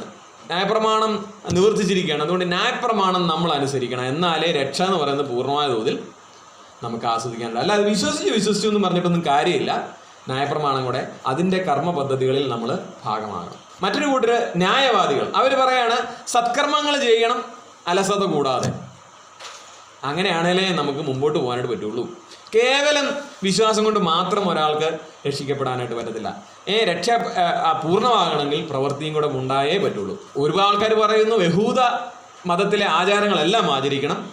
മറ്റൊരു കൂട്ടർ പറയുന്നു കർമ്മ പദ്ധതിയിലൂടെ വേണം നമ്മൾ മുമ്പോട്ട് പോകാനായിട്ട്. ഇങ്ങനെ ഈ പറയുന്ന ആൾക്കാരെ അവരെ ആകെ വലച്ചു കളയുന്ന ഈ ഗലാത്യയിലെ ആൾക്കാരെ ഏതാണ് ശരി ഏതാണ് തെറ്റെന്ന് തിരിച്ചറിയാൻ വയ്യാതെ എന്നാൽ പിന്നെ ഇത് കേട്ടേക്കാം, ഇതങ്ങ് എടുത്തേക്കാം. അവരുടെ ഒരു സ്വഭാവം ഉണ്ടല്ലോ, സസെപ്റ്റബിൾ ടു ചേഞ്ച്, അതായത് പെട്ടെന്ന് വഴുതി മാറ്റത്തിലേക്ക് വീഴുന്ന സ്വഭാവം ഉണ്ടല്ലോ, അത് വെച്ച് അവരങ്ങനെ വീഴുവാനിടയായിട്ടുണ്ട്. ഈ കാര്യം ഈ ഫോൾസ് ഗോസ്പൽ പ്രൊക്ലെയിം ചെയ്യുന്നു എന്നുള്ള ആ കാര്യം പൗലോസ് അറിയാനിടയായിട്ടുണ്ട്. മറ്റൊരു കാര്യം ഇവിടെ വന്നു. ഇവർ പറഞ്ഞു, ഈ 2 കൂട്ടരും അവർ പറഞ്ഞു ഈ പൗലോസ് എന്ന് പറയുന്നത് അപ്പോസ്തലനൊന്നും അല്ല. അപ്പോസ്തലന്മാരെന്ന് പറഞ്ഞാൽ ആരാണ്? കർത്താവ് നേരിട്ട് തെരഞ്ഞെടുത്ത് തൻ്റെ പരസ്യ ശുശ്രൂഷ കാലത്ത് കൂട്ടത്തിലുണ്ടായിരുന്ന 12 പേരാണ്. അതിൽ പത്രോസല്ല, അതിൽ പൗലോസ് ഇല്ല. പൗലോസ് ഒരു റിയൽ അപ്പോസ്തലനല്ല. പൗലോസ് നമ്മളെ വഞ്ചിക്കുകയാണ്, അല്ലെ നിങ്ങളെ ഗലാത്യരെ നിങ്ങളെ വഞ്ചിക്കുകയാണ്. പുള്ളിക്ക് യേശുക്രിസ്തുവിൻ്റെ വെളിപ്പാട് ഉണ്ടായിട്ടില്ല ആൾക്ക്. അതുകൊണ്ട് ഇത് വഞ്ചനയാണ്, നിങ്ങൾ ചതിക്കപ്പെടുകയാണ്. പൗലോസ് പറയുന്ന ഒരു കാര്യം ചെയ്ത് പൗലോസിന്റെ അപ്പോസ്തലത്വവും വ്യാജമാണ്, പൗലോസിന്റെ സുവിശേഷവും വ്യാജമാണ്. നിങ്ങളെ വെറുതെ വിശ്വസിച്ചാൽ മതി രക്ഷിക്കപ്പെട്ടു എന്ന് പറഞ്ഞ് പഠിപ്പിക്കുന്നത് തെറ്റാണ് എന്ന് ഇവർ വന്ന് പറയാനിടയായിരുന്നു. ആലോചിച്ച് നോക്കി, എത്ര ഗുരുതരമായ പ്രശ്നമാണ് അവിടെ ഉണ്ടാക്കിയത്. ഈ പശ്ചാത്തലത്തിലാണ് പൗലോസ് ഈ ലേഖനം എഴുതുന്നത്. എന്ന് പറഞ്ഞാൽ ഈ കാര്യങ്ങളെല്ലാം അവർ തിരുത്തപ്പെടണം. ഈ കാര്യങ്ങളെല്ലാം അവർ മാറ്റി അവര് ശരിയായ പദത്തിലേക്ക് തിരിച്ചു വരാനായിട്ട് ഇടയായിത്തീരണം. അതുപോലെ മറ്റൊരു വിഷയം ആരായിരുന്നു? പത്രോസ്. ഞാൻ പറഞ്ഞല്ലോ, ഈ അന്ത്യോക്യയിൽ ഇരുന്ന് പൗലോസ് എഴുതുമ്പോൾ അതിനെ തൊട്ട് മുൻപാണ് ആയിരിക്കാം ഈ കാര്യം നടന്നത്. പത്രോസും പൗലോസോടുള്ള ആ ഒരു വാദം ഇവിടെ 2-ാം അധ്യായത്തിൽ നമ്മൾ പറഞ്ഞ അവനോട് എതിർത്ത് നിന്നു എന്ന് പറയത്തക്ക നിലയിലുള്ള ആ സംഭവങ്ങൾ ഉണ്ടായേക്കും. അതായത് ഒരു ഡബിൾ സ്റ്റാൻഡേർഡ് നമുക്ക് ആർക്കും അത് കൊള്ളത്തില്ല. പ്രത്യേകിച്ച് ഒരു ദൈവദാസൻ അല്ലെ ഒരു ദൈവഭക്തന്റെ ജീവിതത്തിൽ ഒരിക്കലും പാടില്ലാത്ത കാര്യമാണ്. കർത്താവ് തന്നെ പറഞ്ഞിട്ടുണ്ട്, നിങ്ങൾ ഉവ്വെന്ന് പറഞ്ഞാൽ ഉവ്വായിരിക്കണം, ഇല്ലെന്ന് പറഞ്ഞാൽ ഇല്ലാന്നായിരിക്കണം. അതും ശരിയായി ഇതും ശരിയായി എന്ന് പറയരുത്. പത്രോസ് ജാതികളോടുകൂടെ ഭക്ഷണം കഴിക്കുകയൊക്കെ ചെയ്തിരുന്നതാണ്. എന്നാൽ യെരുശലേമിൽ നിന്ന് ചിലർ വന്നപ്പോൾ എന്ത് സംഭവിച്ചു? യാക്കോബിന്റെ അടുക്കൽ നിന്ന് ചിലർ വന്നപ്പോൾ അവരെ കണ്ടപ്പോൾ ആളുടെ ഇതങ്ങ് മാറി. മനസ്സിലായോ? അവരെ കണ്ടപ്പോൾ പഴയ സ്റ്റാൻഡ് അങ്ങ് വിട്ടു. ഈ പറയുന്ന ജാതികളിൽ നിന്നുള്ള വിശ്വാസികളെ, അവരെല്ലാം ദൈവമക്കളാണ്, അവരോടുകൂടെ ഭക്ഷിക്കാനോ അവരോട് കൂട്ടായ്മ അനുഭവിക്കാനോ കഴിയാതെ ഈ പരിച്ഛേദനക്കാരെ, അതായത് യഹൂദ മതത്തിൽ നിന്നുള്ള വിശ്വാസികളെ, അങ്ങനെയുള്ളവരെ ഭയപ്പെട്ട് പിൻവാങ്ങുവാനിടയായിത്തീർന്നു. ഇത് അപ്പോസ്തലനായ പൗലോസ് നിശിതമായിട്ട് വിമർശിച്ച് അവർ തമ്മിൽ ആ കാര്യത്തിൽ തർക്കമുണ്ടായി. ഇതിൻ്റെ പരിസമാപ്തിയാണ് പിന്നീട് നമുക്ക് കാണാൻ കഴിയുന്നത് യെരുശലേം കൗൺസിൽ എന്ന് പറയുന്ന അവിടെ ഈ വിഷയങ്ങളെല്ലാം അവർ സംസാരിച്ച് അതിനൊക്കെ പരിഹാരം കാണാനിടയായിത്തീർന്നു. പക്ഷേ അതിനു മുമ്പ് പൗലോസ് തോന്നി ഈ കാര്യം ഇപ്പം ഒരു പോസിറ്റീവായിട്ടുള്ളൊരു കാര്യം പെട്ടെന്നൊന്നും അങ്ങോട്ട് പോകത്തില്ല, അല്ലേ? നല്ല കാര്യങ്ങൾ വളരെ പതുക്കെ ആയിരിക്കും മറ്റുള്ളവരിലേക്ക് എത്തുന്നു. എന്നാൽ എന്തെങ്കിലും ഒരു ദോഷം അത് കാട്ടുതീ പോലെയാണ് പോകുന്നത്. ഇപ്പൊ പത്രോസ്, അതായത് കർത്താവ് നേരിട്ട് പ്രത്യക്ഷപ്പെട്ടിട്ടുള്ള കൂടെ നടന്നിട്ടുള്ള, പ്രത്യക്ഷപ്പെട്ടതല്ല അതിനേക്കാൾ ഉപരിയായിട്ട് തൻ്റെ കൂടെ താൻ നേരിട്ട് തിരഞ്ഞെടുത്ത് കൂടെ നടന്നിട്ടുള്ള പത്രോസ് അപ്പോസ്തലൻ ഈ പൗലോസ് പറയുന്നതിനെതിരെ പറയുന്നെന്ന് വേണമെങ്കിൽ ഈ ഗലാത്യരിലേക്കൊക്കെ പറഞ്ഞു വിടാനായിട്ട് വളരെ സാധ്യത കൂടുതലാണ്. ഈ മെസ്സേജ് പെട്ടെന്ന് സ്പ്രെഡ് ആവും. ഇതിനെല്ലാം മനസ്സിൽ കരുതിയിട്ടാണ് ഗലാത്യർക്ക് എത്രയും വേഗത്തിൽ ഒരു ലേഖനം എഴുതാം, ഈ സഭകൾ അവരെ ഈ വിശ്വാസം എന്ന ലളിതമായ ദൈവവ്യവസ്ഥയുടെ പ്രാധാന്യത്തെക്കുറിച്ച്, കൃപയാലുള്ള നീതീകരണം, രക്ഷയെക്കുറിച്ച് അവരെ ബോധ്യപ്പെടുത്താം എന്ന് വിചാരിച്ച് ആ സ്വാതന്ത്ര്യത്തിൻ്റെ ഏറ്റവും ശരിയായ ഗുണഭോക്താക്കളായിട്ട് അവർ ഇനിയും തുടർന്നും മുന്നോട്ട് പോകണം, അത് അനുഭവിച്ചുകൊണ്ട് പോകണം, അടിമത്തത്തിൽ പിന്നെയും കുടുങ്ങിക്കിടക്കരുത് എന്ന് ഉറച്ചു ബോധ്യപ്പെട്ടുകൊണ്ടാണ് അപ്പോസ്തലൻ ഇത് എഴുതുന്നത്. അതാണ് ഇതിൻ്റെ ഉദ്ദേശം എന്ന് പറയുന്നത്. അതായത് നമുക്കിങ്ങനെ പറയാം, ഈ ഉത്തമമായ ഈ ഏറ്റവും ശ്രേഷ്ഠമായ ഈ ലേഖനം അതിൽ അപ്പോസ്തലൻ അവരെ മടക്കി വിളിക്കുകയാണ്. ആരെ? ഗലാത്യ വിശ്വാസികളെ. എവിടെ നിന്ന്? മോശയിക പ്രമാണത്തിൽ നിന്ന് കൃപയുടെ പ്രമാണത്തിലേക്ക് അവരെ മടക്കി വിളിക്കുകയാണ്. അതുപോലെ തന്നെ ലീഗലിസത്തിൽ നിന്ന്, ന്യായവാദത്തിൽ നിന്ന്, കർമ്മ പദ്ധതിയിൽ നിന്ന് വിശ്വാസത്തിന്റെ ആ ലളിതമായ ദൈവവ്യവസ്ഥയിലേക്ക് അവരെ മടക്കി വിളിക്കുകയാണ്. ഈ വിളി അന്നത്തെ പോലെ ഇന്നും പ്രാധാന്യമുള്ളതാണ്. കർമ്മമാർഗങ്ങളിലൂടെ ചിലത് പ്രവർത്തിച്ച് രക്ഷ നേടാമെന്ന് ആരെങ്കിലും വിചാരിക്കുന്നുണ്ടെങ്കിൽ ഗലാത്യ ലേഖനം അതിലൂടെ ദൈവത്തിന്റെ പരിശുദ്ധാത്മാവ് നിങ്ങളെ മടക്കി വിളിക്കുകയാണ്. അങ്ങനെയല്ല, രക്ഷയ്ക്കായിട്ട് വേറൊരു മാർഗ്ഗമില്ല. കൃപയാലാണ് രക്ഷ. വിശ്വാസത്താൽ മാത്രമാണ് നീതീകരിക്കപ്പെടാനായിട്ട് കഴിയുന്നത്. ദൈവം വെച്ചിരിക്കുന്ന വ്യവസ്ഥയാണ്, അതിലൂടെ രക്ഷപ്പെടാനായിട്ട് കഴിയും. നമ്മുടെ പരിശ്രമങ്ങൾക്കൊന്നും ഇതിനെ സാധിപ്പിക്കാനായിട്ട് കഴിയത്തില്ല. മാത്രമല്ല, ഈ കർമ്മപരിപാടികളുടെ അടിസ്ഥാനത്തിൽ അതിൻ്റെ അടിമത്തത്തിൽ നിന്നും വേർപെട്ട് യഥാർത്ഥ സ്വാതന്ത്ര്യം ആസ്വദിക്കുകയും അതിൽ ഉറച്ചു നിൽക്കുവാനും ഉള്ളൊരാഹ്വാനം, അതും ഈ ലേഖനം എഴുതിയതിൻ്റെ പിന്നിൽ ഏറ്റവും വലിയ പൗലോസിൻ്റെ ഉദ്ദേശമായിരുന്നു. അപ്പോൾ ഇതായിരുന്നു ഇതിൻ്റെ ഒരു പശ്ചാത്തലം എന്ന് പറയുന്നത്. തൻ്റെ ആദ്യ ലേഖനം അത് വളരെ സംക്ഷിപ്തമായിട്ട് ഏറ്റവും ഗഹനമായ ഒരു വിഷയം, അന്നത്തെ കണ്ടംപററി ആയിട്ടുള്ള അല്ലെങ്കിൽ ആ കാലത്തിന് ഏറ്റവും ആവശ്യമായ നിലയിൽ ദൈവത്തിൻ്റെ പരിശുദ്ധാത്മാവ് അപ്പോസ്തലനെ കൊണ്ട് എഴുതിക്കാനിടയായി തീർന്നു. അതാണ് 6 അധ്യായങ്ങളുള്ള 149 വാക്യങ്ങളുള്ള ഗലാത്യ സഭകൾക്ക് എഴുതിയ ലേഖനം എന്ന് പറയുന്നത്. നമ്മുടെ സമയം മുമ്പോട്ട് പോയല്ലോ, ഇതിൻ്റെ ഒരു വിഭജനം നമുക്ക് പഠിക്കാനുള്ള എളുപ്പത്തിന് വേണ്ടി മാത്രമാണ്. നമ്മൾ ഈ വാക്യങ്ങൾ 149 വാക്യമുള്ളൂ. അവയിലൊക്കെ വേണമെങ്കിൽ കാണാൻ പഠിക്കും ഫുള്ള്. അതുപോലെ നമുക്കെല്ലാം പഠിക്കാൻ പറ്റും. ഞാൻ അതാ പറഞ്ഞാൽ അവന് വരെ പഠിക്കാൻ പറ്റും. മിടുക്കനാണ്. അപ്പോൾ ഈ വാക്യങ്ങൾ അല്ലെങ്കിൽ ഈ ലേഖനം അതേപടി കാണാതെ പഠിച്ച് അതിൻ്റെ ആശയങ്ങൾ നമ്മുടെ ഹൃദയത്തിൽ സൂക്ഷിച്ച് മുമ്പോട്ട് പോകാൻ ആവശ്യം. എന്നാലും പഠനത്തിനുള്ള ഒരു സൗകര്യത്തിന് വേണ്ടിയിട്ട് 6 അധ്യായങ്ങൾ 2 അങ്ങനെ 3 തിരിച്ച് നമുക്ക് പഠിക്കാനായിട്ട് പറ്റും. ഒന്നാമത്തെ ഭാഗം 1-2 അധ്യായങ്ങൾ പൗലോസ്, ഇവിടെ ഞാൻ പറഞ്ഞില്ല, ഇവിടുത്തെ ഒരു പ്രശ്നം തൻ്റെ അപ്പോസ്തലത്വത്തിനുള്ള വെല്ലുവിളിയായിരുന്നു. പൗലോസിനൊന്നും കർത്താവ് പ്രത്യക്ഷപ്പെട്ടിട്ടൊന്നുമില്ല, ചുമ്മാതെ വെറുതെ വ്യാജനാണ്, വ്യാജ അപ്പോസ്തലനാണ് എന്നായിരുന്നു അവരുടെ വാദം. ഈ നുഴഞ്ഞുകയറ്റക്കാർ. പൗലോസ് അതിനെ നിശിതമായി വിമർശിച്ച് തൻ്റെ അപ്പോസ്തലത്വത്തെ ജസ്റ്റിഫൈ ചെയ്യുന്നു, അതിനെ ന്യായീകരിച്ച് തെളിയിക്കുന്നതാണ് ആ 2 അധ്യായങ്ങളിൽ സംഭവിക്കുന്നത്. ആദ്യത്തെ 1-2 അധ്യായങ്ങളിൽ ഞാൻ പറഞ്ഞല്ലോ, ആത്മകഥാംശമുള്ള ഒരുപാട് കാര്യങ്ങൾ, ഏകദേശം 15 വർഷത്തെ സംക്ഷിപ്ത ചരിത്രം ഇതിനകത്ത് പറയുന്നുണ്ട്. ആ ചരിത്രം പറഞ്ഞിട്ട് പൗലോസ് സമർത്ഥിക്കുന്നത്, എനിക്ക് ലഭിച്ചിരിക്കുന്ന സന്ദേശങ്ങളും എൻ്റെ അപ്പോസ്തലത്വവും കർത്താവായ യേശു ക്രിസ്തു ഉയർത്തെഴുന്നേറ്റതിന് ശേഷം നൽകിയ വെളിപ്പാട് ആണ്, അല്ലാതെ വേറൊന്നുമല്ല. അതിനെ സംശയാതീതമായിട്ട് അല്ലെങ്കിൽ ഏറ്റവും കൺവിൻസിംഗ് ആയിട്ട് ഏറ്റവും ബോധ്യമാകുവണ്ണം തെളിയിച്ചാണ് 1-2 അധ്യായങ്ങൾ എഴുതിയിരിക്കുന്നത്. അപ്പോൾ ഒന്നാമത്തെ നമ്മുടെ പഠന വിഷയം എന്ന് പറയുന്നത് പൗലോസിൻ്റെ അപ്പോസ്തലത്വത്തെ താൻ ന്യായീകരിച്ചുകൊണ്ട് കർത്താവ് തന്നെ ഏൽപ്പിച്ച കാര്യമാണ് ഇത് എന്ന് പറഞ്ഞുകൊണ്ട് തെളിയിക്കുന്ന ആ ഭാഗം. രണ്ടാമത്തെ ഭാഗം അതേതാണ്? 3-4 അധ്യായം. 3-4 അധ്യായങ്ങളിൽ കൃപയുടെ പ്രമാണത്തിന്റെ ശ്രേഷ്ഠത, അത് വിശ്വാസത്താലുള്ള നീതീകരണം എന്നതിൻ്റെ ഉപദേശം, അത് പൗലോസ് വിശദീകരിക്കുകയാണ്. കർമ്മപരിപാടി അല്ല, ന്യായവാദമല്ല, പിന്നെ എന്താണ്? കൃപയാലാണ് രക്ഷ. അങ്ങനെയാണ് നീതീകരിക്കപ്പെടാനായിട്ട് സാധിക്കുന്നത്. കർത്താവ് ആ പ്രവൃത്തി പൂർണ്ണമായിട്ട് ചെയ്തു വെച്ചിരിക്കുകയാണ്, നമുക്കത് അനുഭവിക്കാനായിട്ടുള്ള അവസരം തന്നിരിക്കുകയാണ്. ഇത് അതിൻ്റെ ഉപദേശം പൂർണ്ണമായിട്ടും 3-4 അധ്യായങ്ങളിൽ വ്യക്തമാക്കും. ഇനി ഇങ്ങനെ ഉള്ള ഈ കൃപയാൽ രക്ഷിക്കപ്പെട്ട ആ സ്വാതന്ത്ര്യം അത് അനുഭവിച്ച് ആസ്വദിക്കുന്ന ആൾക്കാർ തുടർന്ന് തങ്ങളുടെ പ്രായോഗിക ജീവിതത്തിൽ അത് ആസ്വദിച്ചുകൊണ്ടേ മുന്നേറണം. ഒരിക്കൽ രക്ഷിക്കപ്പെട്ടു, അവിടെ കൊണ്ട് നമ്മുടെ ആ രക്ഷ കിട്ടി, പിന്നെ പുതിയ ജീവൻ പ്രാപിച്ചു, പക്ഷെ ചത്തതിനൊക്കുമേ ജീവിച്ചിരിക്കലും എന്ന് പറഞ്ഞ പോലെ തുടരാനല്ല. ഒരാളെ രക്ഷിക്കപ്പെടുന്നത്. പിന്നെയോ അവരുടെ ആ സ്വാതന്ത്ര്യം അനുഭവിച്ചാൽ അതിൻ്റെ പൂർത്തീകരണം എന്ന് പറയുന്നത് അനുദിന ജീവിതത്തിലാണ് മുന്നേറേണ്ടത്. അതിൽ ആ നിലയിൽ സ്വാതന്ത്ര്യം അനുഭവിച്ച് മുന്നേറുവാൻ പ്രായോഗിക ജീവിതത്തിൽ ക്രിസ്തീയ സ്വാതന്ത്ര്യത്തിൻ്റെ പ്രാധാന്യം, അതാണ് ആ 5-6 വാക്യത്തിൻ്റെ ആ അധ്യായങ്ങളിലെ സംക്ഷിപ്തം എന്ന് പറയുന്നത്. ക്രിസ്ത്യൻ ലിബർട്ടി, ക്രിസ്തീയ സ്വാതന്ത്ര്യം എന്ന് പറയുന്നത് എന്ത് ചെയ്യാനുള്ള ഒരു ലൈസൻസ് ആണെന്ന് അപ്പോൾ നിങ്ങൾ തെറ്റിദ്ധരിക്കരുത്. അങ്ങനെയാണോ? ഒരിക്കലും അല്ല. എന്തും ചെയ്യാനുള്ള സ്വാതന്ത്ര്യം അല്ല ക്രിസ്തീയ സ്വാതന്ത്ര്യം എന്ന് പറയുന്നത്. ശ്രേയൻ സാറ് പാടിയിട്ടുണ്ടല്ലോ, അവൻ അടിമ അനുഭവിക്കും സ്വാതന്ത്ര്യം പോലെ വേറില്ല സ്വാതന്ത്ര്യം വേദം. അപ്പൊ കർത്താവായ യേശു ക്രിസ്തുവിന്റെ അടിമയായിട്ട് ഇരുന്നുകൊണ്ട് അനുഭവിക്കുന്ന വലിയ സ്വാതന്ത്ര്യമാണിത്. ഇത് മറ്റൊരു അടിമത്വമാണ്, പക്ഷേ ആ അടിമത്വത്തിന് ഏറ്റവും ശ്രേഷ്ഠതയുണ്ട്. അപ്പോസ്തലനെ പലതവണ ലേഖനങ്ങളിലൊക്കെ യേശു ക്രിസ്തുവിന്റെ ദാസൻ അടിമദാസൻ എന്ന് അപ്പോസ്തലന്മാരെ പത്രോസും പൗലോസും ഒക്കെ പരിചയപ്പെടുത്തുന്നത് നമുക്ക് കാണാനായിട്ട് സാധിക്കും. അപ്പോൾ ഈ അടിമത്വത്തിന് ഭയങ്കര ശ്രേഷ്ഠതയുണ്ട്. എത്രയോ ആയിരക്കണക്കിന് കോടിക്കണക്കിന് ദൈവദാസന്മാരാണ്, ദൈവഭൃത്യന്മാരാണ്. വേറൊരാളുടെ ദാസൻ എന്ന് പറയാൻ അവർക്ക് ലജ്ജയുണ്ടെങ്കിൽ യേശു ക്രിസ്തുവിന്റെ ദാസൻ എന്നുള്ളത് ഏറ്റവും അഭിമാനകരമായിട്ട് സംബോധന ചെയ്ത് തങ്ങളെ തന്നെ പരിചയപ്പെടുത്തി മുമ്പോട്ട് പോയിട്ടുള്ളത് അപ്പോസ്തലന്മാർ അതിന്റെ മാതൃകയാണ്. അപ്പോൾ ഈ യഥാർത്ഥമായ സ്വാതന്ത്ര്യം കർത്താവിന്റെ അടിമയായിട്ട് ക്രിസ്ത്യൻ ലിബർട്ടി എന്ന് പറയുന്നത് അത് എങ്ങനെയാണ് എന്നുള്ളത് കാണിച്ചു തരികയാണ് 5-6 അധ്യായങ്ങൾ. ഒരു വാക്കുകൂടെ ഇങ്ങനെ ഞാൻ പറയട്ടെ.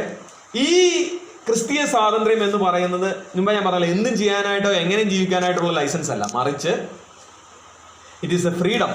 ആ സ്വാതന്ത്ര്യം എന്ന് പറയുന്നത് that we should live by the power of the holy spirit. ആ യേശുക്രിസ്തുവിലൂടെ ദൈവം നൽകുന്ന സ്വാതന്ത്ര്യം എന്ന് പറയുന്നത് അനുഭവവേദ്യമാക്കുന്നത് പരിശുദ്ധാത്മാവിന്റെ സഹായത്താൽ ആ ശക്തിയിൽ നാം ജീവിക്കുക. ലിവ് ബൈ ദ സ്പിരിറ്റ് എന്നാണ് പറയുന്നത്. പരിശുദ്ധാത്മാവിനെ ഈ ഗലാത്യ ലേഖനത്തിൽ തന്നെ പ്രയോഗമാണ്, ആത്മാവിനെ അനുസരിച്ച് നടക്കും.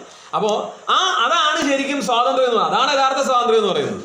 നമ്മൾ ആത്മാവിന്റെ നിയന്ത്രണത്തിൽ പൂർണ്ണമായും വിധേയപ്പെടുത്തിക്കൊണ്ട് ആ സ്വാതന്ത്ര്യം അനുഭവിക്കാനായിട്ട് കഴിയും എന്നുള്ളത്. ഗലാത്യ ലേഖനം 48 അല്ലെ 48 എഴുതി അന്നത്തെ സഭകൾക്ക് പൗലോസിനെ യഥാർത്ഥ അപ്പോസ്തലനെ അംഗീകരിക്കാനും അവരുടെ ജീവിതത്തിലെ ആ വഴുതിപ്പോയ ആ സ്റ്റാൻഡ് മാറ്റി ഉറച്ചു നിൽക്കാനും ഒക്കെ സഹായിച്ചു. 1-ാം നൂറ്റാണ്ടിൽ ഞാൻ പറഞ്ഞ പോലെ ഏറ്റവും ശ്രേഷ്ഠമായിട്ടുള്ള ആരംഭ നാളുകളിൽ അതിനിർണായകമായ സ്ഥാനം ഈ ലേഖനം വഹിച്ചിട്ടുണ്ട്. ഇന്നത്തെ കാലത്ത് ഇതിനെന്തെങ്കിലും പ്രാധാന്യമുണ്ടോ? നമ്മൾ ഈ 21-ാം നൂറ്റാണ്ടിൽ ഇവിടെ ഇരുന്നിട്ട് ഗലാത്യ ലേഖനം പഠിക്കേണ്ട ആവശ്യമുണ്ടോ? തീർച്ചയായിട്ടും പഠിക്കേണ്ട ആവശ്യമുണ്ട്. കാരണം ദൈവത്തിന്റെ വചനമാണ്. ഇനി അത് ആ വിഷയം വിട്ടിട്ട് ഞാൻ അല്ലാതെ ചോദിക്കണേ, ഗലാത്യ ലേഖനത്തിന് ഇന്നത്തെ ആനുകാലിക ലോകത്ത് അല്ലെ ഈ സമയത്ത് പ്രാധാന്യം എന്താണ്? ഉണ്ടോ? ഈ പറഞ്ഞ പ്രശ്നങ്ങൾ മുഴുവൻ ഇപ്പം നിലനിൽക്കുക, ചുരുക്കി പറഞ്ഞു അല്ലേ?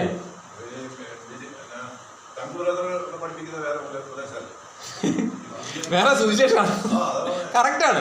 അപ്പോ ഈ വേറെ സുവിശേഷം എന്ന് പറയുന്നത് ഗലാത്യയിൽ മാത്രമല്ല, കോട്ടയത്തും ലാക്കാട്ടൂരും ഉണ്ടെന്നേ. അത് ആ 1-ാം നൂറ്റാണ്ടിലല്ലേ, 21-ാം നൂറ്റാണ്ടിൽ അതിനേക്കാൾ 10 മടങ്ങ് എത്രയോ പേരുകളിലാണ്. ഞാൻ പറയട്ടെ, നമുക്ക് ആ വേറെ സുവിശേഷങ്ങളിലേക്ക് വഴുതി പോകാനുള്ള സാധ്യത, ഈ പിശാചിന്റെ ഏറ്റവും വലിയ പദ്ധതി എന്ന് പറയുന്നത് നമ്മളെ കൺവിൻസ് ചെയ്യാനായിട്ട് നോക്കും. അത് പറ്റിയില്ല എന്ത് ചെയ്യും? മാർക്കറ്റിംഗ് ടെക്നോളജിയാണ്. കൺഫ്യൂസ് ചെയ്യും. മനസ്സിലായോ? നമ്മളെ കൺവിൻസ് ചെയ്യും. ഒരു സാധനം ഏറ്റവും നല്ലതാണ് എന്ന് പറഞ്ഞ് നമ്മളെ കൊണ്ട് അത് എടുപ്പിക്കാൻ നോക്കും. അത് പറ്റിയില്ലെങ്കിൽ മാർക്കറ്റിങ്ങിലെ ഇത് ആൾക്കാരെ പഠിപ്പിക്കുന്നതാണ്. കൺഫ്യൂസ് ചെയ്താലും മതി. കൺഫ്യൂസ് ചെയ്താൽ മതി. കൺഫ്യൂസ് ചെയ്താൽ സംഭവിക്കുന്നതെന്ന് വെച്ചാൽ ഈ മേടിക്കുന്ന അല്ലെ ഇത് ഈ പറയുന്ന ഉപഭോക്താവ് ആകെപ്പാടെ ആശയക്കുഴപ്പത്തിലാവും. ഇനി എന്ന് മേടിച്ചില്ലെങ്കിൽ ഇനി എന്നാൻ പറ്റും? ഞാനിത് പറഞ്ഞത് ഇത് തുടങ്ങിയത് എവിടുന്നാണെന്നറിയോ? ഏതിനിൽ നിന്ന്. അവിടെ ഒരു ചോദ്യം ചോദിക്കുകയാണ്, വാസ്തവമായിട്ട് ഈ പഴം തിന്നരുതെന്ന് പറഞ്ഞിട്ടുണ്ടോ? അപ്പഴാ അമ്മച്ചി ഓർത്ത്, ശരിക്കും പറഞ്ഞാൽ വാസ്തവമായിട്ട് പറഞ്ഞിട്ടുണ്ടോ എന്ന് ചോദിച്ചപ്പം ഒരു നിമിഷം ഒന്ന് പകച്ചു പോയി. അതിൽ പോയി. മനസ്സിലായോ? ഈ കൺഫ്യൂസിങ് ടെക്നിക്ക് എന്ന് പറയുന്നത് ഇന്നുണ്ട്. വേറൊരു സുവിശേഷം, വേറെ ഐഡിയ, വേറെ പിന്നെ ഞാൻ പറയട്ടെ, ഈ ക്രൂശിക്കപ്പെട്ട ക്രിസ്തുവിനെ പ്രസംഗിക്കുന്നു. അതാ പറയാം, അതാണ് പറഞ്ഞത്. ഈ ഫാൾസ് ഗോസ്പൽ എന്ന് പറഞ്ഞാൽ അതാണല്ലോ. തെറ്റ് ശരിയാണെന്ന് പറയണമെന്നുണ്ടെങ്കിൽ എന്ത് ചെയ്യണം? നമ്മൾ വിശ്വസിക്കുന്നത് തെറ്റാണെന്ന് പറയണം.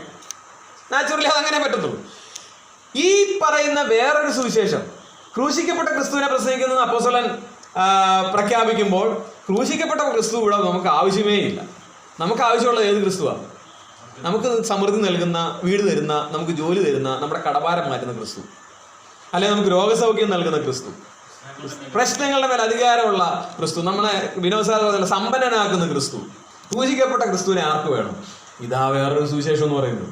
അപ്പോൾ ഈ ലേഖനം പഠിക്കേണ്ടതിൻ്റെ ഏറ്റവും അത്യാവശ്യമുള്ള സമയമാണിത് എന്ന് മാത്രം ഞാൻ പറയുകയാണ്. മാത്രമല്ല, ക്രിസ്തീയ സ്വാതന്ത്ര്യം, ക്രിസ്ത്യൻ ലിബർട്ടി, അത് ശരിയായ നിലയിൽ ആസ്വദിക്കാൻ നമുക്ക് കഴിയുന്നുണ്ടോ? നമ്മൾ പറയുന്നത് നമ്മൾ ന്യായപ്രമാണം ഒക്കെ വിട്ട്, അല്ലെ അതിൻ്റെ പ്രശ്നങ്ങളൊന്നും നമുക്കില്ല, നമുക്ക് അങ്ങനത്തെ യാതൊരു വിഷയങ്ങളും ഇല്ല എന്നുള്ളതാണ്. പക്ഷെ ഞാൻ പറയട്ടെ, യഹൂദൻ്റെ ന്യായപ്രമാണം ഇല്ലെങ്കിലും വേറെ കുറേ പ്രമാണങ്ങൾ നമ്മളെ പിടിക്കുന്നില്ലേ? കുറേ മാമൂലുകൾ, കുറേ പാരമ്പര്യങ്ങൾ, കുറേ പരിചയങ്ങൾ ഇല്ലേ? ഇതൊക്കെ നമ്മളെ പിടിക്കുന്നുണ്ട്. നമ്മൾ അറിഞ്ഞോ അറിയാതെയോ ഓരോ ദിവസവും ഇതിൻ്റെയൊക്കെ എത്രയെത്ര പിന്നെ അതിൻ്റെ ഭാഗങ്ങളാകുന്നുണ്ട് എന്ന് ആലോചിച്ചുകൊണ്ട്. കപടഭക്തി നമുക്ക് ഏറ്റവും കൂടുതൽ സ്വാതന്ത്ര്യം നഷ്ടപ്പെട്ടേക്കാവുന്ന ഒരു മേഖലയാണ്. ഞാൻ ഇന്ന് ഇതിനെക്കുറിച്ച് ആലോചിച്ചിട്ട് വേദപുസ്തകം അതിന് നിരത്തുന്ന വാക്യങ്ങളും തെളിവുകളും നോക്കി കഴിഞ്ഞാൽ നമുക്ക് ഞെട്ടിപ്പോകും. നമ്മൾ ഭക്തി എന്ന് വിചാരിച്ചിട്ട് ചെയ്യുന്ന കാര്യങ്ങൾ അത് ശരിക്കും കപടഭക്തിയാണ് എന്ന് തിരിച്ചറിയുമ്പോൾ നമ്മൾ മനസ്സിലാക്കുക, നമുക്ക് സ്വാതന്ത്ര്യം യഥാർത്ഥമായിട്ട് ആസ്വദിക്കാൻ കഴിയുന്നില്ല. കാരണം നമ്മൾ ഇതെല്ലാം എന്താണെന്ന് വെച്ചാൽ നമ്മുടെ പൊതുവെയുള്ള ചില പരിചയങ്ങളാണ്, നമുക്ക് പൊതുവെയുള്ള ചില പിന്നെ എന്താ പറയുന്നത് ബോധ്യങ്ങളാണ്. ആ ബോധ്യം അനുസരിച്ചിട്ട് ഇന്ന കാര്യങ്ങൾ ചെയ്ത ഭക്തിയാണ്, ഇന്നൊക്കെ ചെയ്ത ഭക്തികേടാണ് എന്ന് നമ്മൾ അങ്ങ് വെച്ചേക്കുക. ദൈവവചനമായിട്ട് ഇത് എന്ത് ബന്ധമുണ്ട്? ദൈവം ഉദ്ദേശിക്കുന്ന ഭക്തി എന്താണ്? തകർന്ന് നുറുങ്ങിയിരിക്കുന്ന ഹൃദയമേ ദൈവമേ നീ നിരസിക്കുന്നില്ല എന്ന് പറയുന്ന ആ സ്റ്റാൻഡേർഡ് വെച്ച് നോക്കണം. അപ്പോൾ മനസ്സിലാവും നമ്മൾ ഭക്തി എന്ന് ഉദ്ദേശിക്കുന്ന പല കാര്യങ്ങളും ഭക്തി പോയിട്ട് ഭയങ്കര കപടഭക്തിയാണ്. നമ്മൾ സ്വാതന്ത്ര്യം ശരിക്കും അനുഭവിക്കുന്നുണ്ടോ? കർത്താവ് നമ്മളെ സഹായിക്കട്ടെ. ഞാൻ അധികം ഇങ്ങനെ പറഞ്ഞു പോകാനായിട്ട് ആഗ്രഹിക്കുന്നില്ല. വികൃതമാക്കപ്പെടുന്ന ഈ സുവിശേഷം അത് ആ പ്രവണത ഇന്നുണ്ട് എന്നുള്ളത് കൊണ്ട് ഈ പുസ്തകം, ഈ സ്വാതന്ത്ര്യം യഥാർത്ഥമായിട്ട് ഇന്നും അനേകരെ അതിൻ്റെ ഉള്ളതായ തോതിൽ ആസ്വദിക്കുന്നില്ല എന്നുള്ളത് കൊണ്ട് ഈ ലേഖനം എഴുതിയ അന്നത്തെ പോലെ, ഞാൻ ആ പ്രയോഗം ഒന്നുകൂടെ പറഞ്ഞാൽ, എഴുതിയ അന്നത്തെ പോലെ ഇന്നും പ്രാധാന്യമാണ്, യാതൊരു സംശയമില്ല. കർത്താവ് നമ്മളെ സഹായിക്കട്ടെ. ഒരു ചെറിയ ക്ലാസിഫിക്കേഷൻ കൂടെ പറയാം. അതായത് ഇപ്പം നമ്മൾ ആ 2 അധ്യായങ്ങൾ വെച്ച് തന്നെയാണ് പറഞ്ഞത്. ആദ്യത്തെ 2 അധ്യായങ്ങൾ പൗലോസിൻ്റെ അപ്പോസ്തലത്വം എന്നുള്ളത് കർത്താവ് നേരിട്ട് ഏൽപ്പിച്ചതാണ്, തൻ്റെ ഉപദേശങ്ങളും അങ്ങനെയാണെന്ന് താൻ പറയുന്നു 1-2 അധ്യായങ്ങളിൽ. അതിനുശേഷം കൃപയാൽ ഉള്ള രക്ഷ, വിശ്വാസത്താലുള്ള നീതീകരണം, അതിന് വേറെ യാതൊരു കർമ്മമാർഗങ്ങളും ഇല്ല എന്നുള്ളതിൻ്റെ ട്രൂ ഡോക്ട്രിൻ, അതായത് യഥാർത്ഥ ഉപദേശം, അത് താൻ വ്യക്തമാക്കുന്നു. മൂന്നാമതായിട്ട് ഇതെങ്ങനെ പ്രായോഗിക ജീവിതത്തിൽ നമ്മളെ സ്വതന്ത്രരാക്കും എന്നുള്ളത് 5-6 അധ്യായങ്ങൾ പറയുമെന്ന് പറഞ്ഞു. ഇതേപോലെ തന്നെ മറ്റൊരു ഒരു പഠനത്തിന് വേണ്ടിയിട്ട് സുവിശേഷം എന്നുള്ള ടേമിൽ നമുക്കതിനെ ഒന്നാമതായിട്ട് ആദ്യത്തെ 2 അധ്യായങ്ങളിൽ ഒത്തൻറ്റിസിറ്റി ഓഫ് ദി ഗോസ്പൽ, സുവിശേഷത്തിൻ്റെ ആധികാരികത. താൻ ഈ പറയുന്നത്, തൻ്റെ അപ്പോസ്തലത്വത്തെക്കുറിച്ച് പറയുന്നതൊക്കെ എന്ത് പറയാൻ വേണ്ടിയിട്ടാണ്? താൻ അപ്പോസ്തലനാന്ന് പറഞ്ഞിട്ട് ആൾ കളിക്കാനല്ല. അതുകൊണ്ട് താൻ പറഞ്ഞ മെസ്സേജ്, സുവിശേഷം എന്താണ്? ആധികാരികമാണ്. അതാണ് ആ സുവിശേഷത്തിൽ നിന്ന് നിങ്ങൾ പോകരുത് എന്ന് പറയാൻ കാര്യം എന്താ? ഈ സുവിശേഷത്തിൻ്റെ ആധികാരികതയാണ്. ദൈവം പ്രത്യേകം തൻ്റെ ഇഷ്ടപ്രകാരം പുത്രനെ നൽകിക്കൊണ്ട് തന്നിരിക്കുന്ന ഈ മാർഗം, അതിൻ്റെ ആധികാരികത എന്ന് പറയുന്നത് 1-2 അധ്യായങ്ങളിൽ പൗലോസ് വ്യക്തമാക്കുകയാണ്. ഇനി 3-4 അധ്യായങ്ങളിൽ മുമ്പേ നമ്മളവിടെ ആ ഉപദേശം, ഏത് കൃപയാലുള്ള രക്ഷയുടെ ആ നീതീകരണത്തിൻ്റെ ഉപദേശം എന്ന് പറഞ്ഞെങ്കിൽ അതിനെ വേറൊരു ഭാഷയിൽ പറഞ്ഞിരിക്കുകയാണ് സുപ്പീരിയോറിറ്റി ഓഫ് ദി ഗോസ്പൽ. ഈ സുവിശേഷത്തിൻ്റെ ശ്രേഷ്ഠത, സുവിശേഷത്തിൻ്റെ ആധികാരികത, സുവിശേഷത്തിൻ്റെ ശ്രേഷ്ഠത ഒരു കർമ്മ പദ്ധതിയിലും ഒരു വ്യക്തിക്ക് രക്ഷപ്പെടാനായിട്ട് കഴിയത്തില്ല. അതാണ് സുവിശേഷത്തിൻ്റെ ശ്രേഷ്ഠത. അങ്ങനെയുള്ള ഒരു വ്യക്തിക്ക്, അങ്ങനെയുള്ള ആൾക്കാർക്ക് യാതൊരു നിലയിലും രക്ഷപ്പെടാൻ അവസരമില്ലാതിരിക്കുമ്പോൾ ഈ സുവിശേഷം യാതൊരു പ്രവൃത്തിയും ആവശ്യമില്ലാതെ, ഞാൻ മുമ്പ് പറഞ്ഞ വിശ്വാസം എന്ന ലളിതമായ ദൈവവ്യവസ്ഥ അത് അംഗീകരിച്ചുകൊണ്ട് ഒരാൾക്ക് രക്ഷിക്കപ്പെടാനായിട്ടുള്ള അവസരം നൽകുന്നു. മൂന്നാമതായിട്ട് ഫ്രീഡം ഓഫ് ദി ഗോസ്പൽ, സുവിശേഷം നൽകുന്ന സ്വാതന്ത്ര്യം. മുമ്പേ നമ്മൾ ഈ യഥാർത്ഥമായ ക്രിസ്തീയ സ്വാതന്ത്ര്യം എന്ന് പറഞ്ഞു, മറ്റൊരു ഭാഷയിൽ പറഞ്ഞിരിക്കുന്നു സുവിശേഷം നൽകുന്ന സ്വാതന്ത്ര്യം. പഠനത്തിൻ്റെ സൗകര്യത്തിന് വേണ്ടി ഞാൻ ഇങ്ങനെ പറഞ്ഞെന്ന് മാത്രമേ ഉള്ളൂ. 8:30 നമുക്ക് ആദ്യത്തെ ഒരു 5 വാക്യങ്ങൾ മാത്രം ഒന്ന് വായിക്കാം. ഗലാത്യർക്ക് എഴുതിയ ലേഖനം 1-ാം അധ്യായം 5 വാക്യങ്ങൾ. മനുഷ്യരിൽ നിന്നല്ല, മനുഷ്യനാലുമല്ല, യേശുക്രിസ്തുവിനാലും അവനെ മരിച്ചവരുടെ ഇടയിൽ നിന്ന് ഉയർപ്പിച്ച പിതാവായ ദൈവത്താലും അത്രേ അപ്പോസ്തലനായ പൗലോസും കൂടെയുള്ള സകല സഹോദരന്മാരും ഗലാത്യ സഭകൾക്ക് എഴുതുന്നത്. പിതാവായ ദൈവത്തിങ്കൽ നിന്നും നമ്മുടെ ദൈവവും പിതാവുമായവന്റെ ഇഷ്ടപ്രകാരം ഇപ്പോഴത്തെ ദുഷ്ടലോകത്തിൽ നിന്ന് നമ്മെ വിടുവിക്കേണ്ടതിന് നമ്മുടെ പാപങ്ങൾ നിമിത്തം തന്നെത്താൻ ഏൽപ്പിച്ചു കൊടുത്തവനായി നമ്മുടെ കർത്താവായ യേശുക്രിസ്തുവിങ്കൽ നിന്നും നിങ്ങൾക്ക് കൃപയും സമാധാനവും ഉണ്ടാകട്ടെ. അവന് എന്നേക്കും മഹത്വം. ആമേൻ. ആമേൻ. അപ്പോ ഒരു വന്ദനമാണ് ഈ നിങ്ങൾ ഞാനിപ്പോൾ ഇത് പഠിപ്പിക്കാൻ വേണ്ടി അല്ലെങ്കിൽ അങ്ങനെ ആ ഒരു നിലയിൽ ഇത് ചെയ്തപ്പോൾ ഇന്ന് എല്ലാ ലേഖനത്തിലെയും വന്ദനം എടുത്തു നോക്കി. ഞാൻ പറയട്ടെ, പൗലോസിൻ്റെ ആദ്യ ലേഖനമാണിത് എന്ന് നമ്മൾ പറഞ്ഞല്ലോ. വേറെ ഒരു ലേഖനത്തിലും ഇല്ലാത്ത തരത്തിലുള്ള വന്ദനമാണ് ഗലാത്യ ലേഖനത്തിലുള്ളത്. എല്ലായിടത്തും പൊതുവായിട്ട്. അപ്പോൾ ഇവിടെ നമുക്കിപ്പോൾ അറിയാം, മനുഷ്യരിൽ നിന്നുള്ള മനുഷ്യനാലും അല്ല, യേശുക്രിസ്തുവിനാലും അവനെ മരിച്ചവരുടെ ഇടയിൽ നിന്ന് ഉയർപ്പിച്ചവന പിതാവായ ദൈവത്താലും അത്രേ അപ്പോസ്തലനായ പൗലോസും കൂടെയുള്ള സകല സഹോദരന്മാരും ഗലാത്യ സഭകൾക്ക് എഴുതുന്നത്. സത്യം പറഞ്ഞാൽ ഇതെങ്ങനെ എഴുതിയാൽ മതി? അപ്പോസ്തലനായ പൗലോസും കൂടെയുള്ളവരും ഗലാത്യ സഭകൾക്ക് എഴുതുന്നത്. ഇത്രയാണ് ഇതിനകത്ത് വേണ്ടത്. പക്ഷേ അതിന് ചില പ്രിഫിക്സസ്, ചില വിശദീകരണങ്ങൾ നൽകിയിരിക്കുകയാണ് ഈ വന്ദനത്തിൽ തന്നെ. എന്തിനു വേണ്ടിയാണ്? വെറുതെ ഒരു രസത്തിനല്ല. ഇവിടുത്തെ വിഷയം വളരെ ഗുരുതരമാണ്. ഇവിടെ ആ ഒന്നാമത്തെ വാക്യത്തിൽ തന്നെ തൻ്റെ അപ്പോസ്തലത്വത്തിനെതിരായിട്ടുള്ള അതിനെ ചോദ്യം ചെയ്യുന്ന ആൾക്കാർക്കുള്ള മറുപടി പറഞ്ഞുകൊണ്ടാണ് ആരംഭിക്കുന്നത്. അപ്പോസ്തലനെ ആയത് എങ്ങനെയാണ്? അപ്പോസ്തലത്വം എവിടുന്നാണ് പ്രാപിച്ചത്? മനുഷ്യനിൽ നിന്നല്ല. It is not from men by men. മനുഷ്യനാലുമല്ല, മനുഷ്യരിൽ നിന്നല്ല, മനുഷ്യനാലുമല്ല. പിന്നെ ആരാണ്? യേശുക്രിസ്തുവിനാലും അവനെ മരിച്ചവരുടെ ഇടയിൽ നിന്ന് ഉയർപ്പിച്ച പിതാവായ ദൈവത്താലും അത്രേ. യേശുക്രിസ്തുവിനാലും പിതാവായ ദൈവത്താലും എന്ന് പറഞ്ഞാൽ മതി.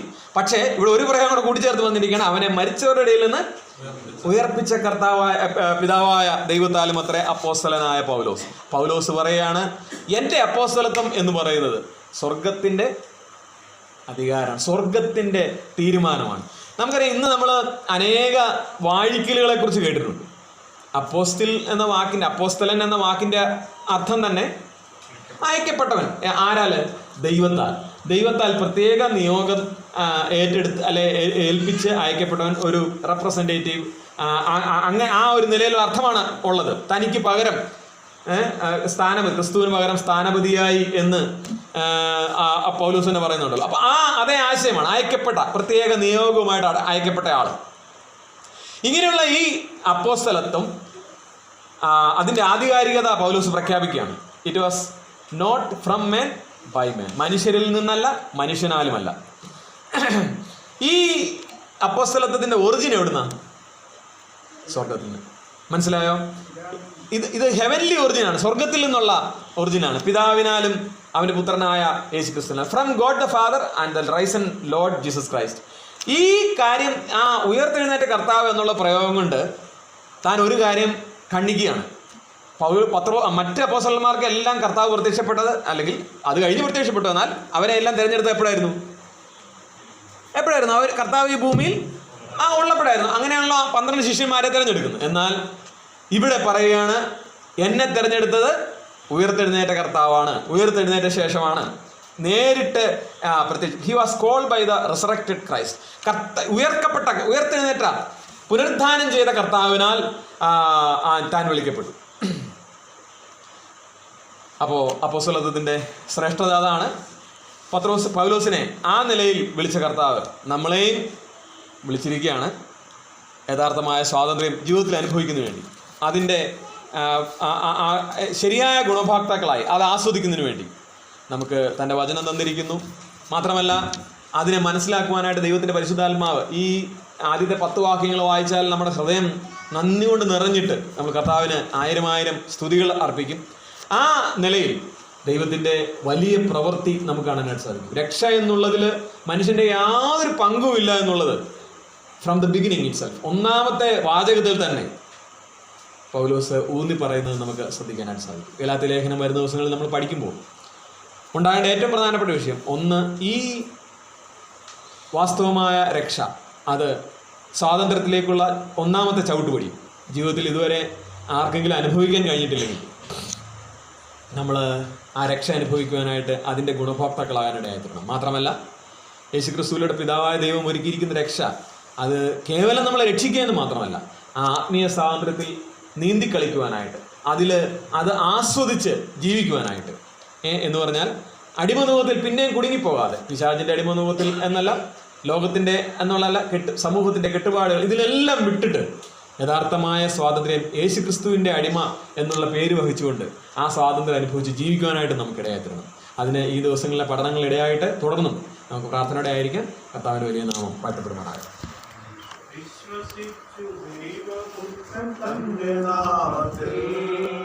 സംശയിച്ചിടേണ്ട നമ്മൾ ദൈവമക്കളായി വിശ്വസിച്ചു ദൈവപുത്രൻ തന്റെ നാമത്തിൽ. സംശയിച്ചിടേണ്ട നമ്മൾ ദൈവമക്കളായി നിശ്ചയിച്ചു നിത്യഭാഗ്യം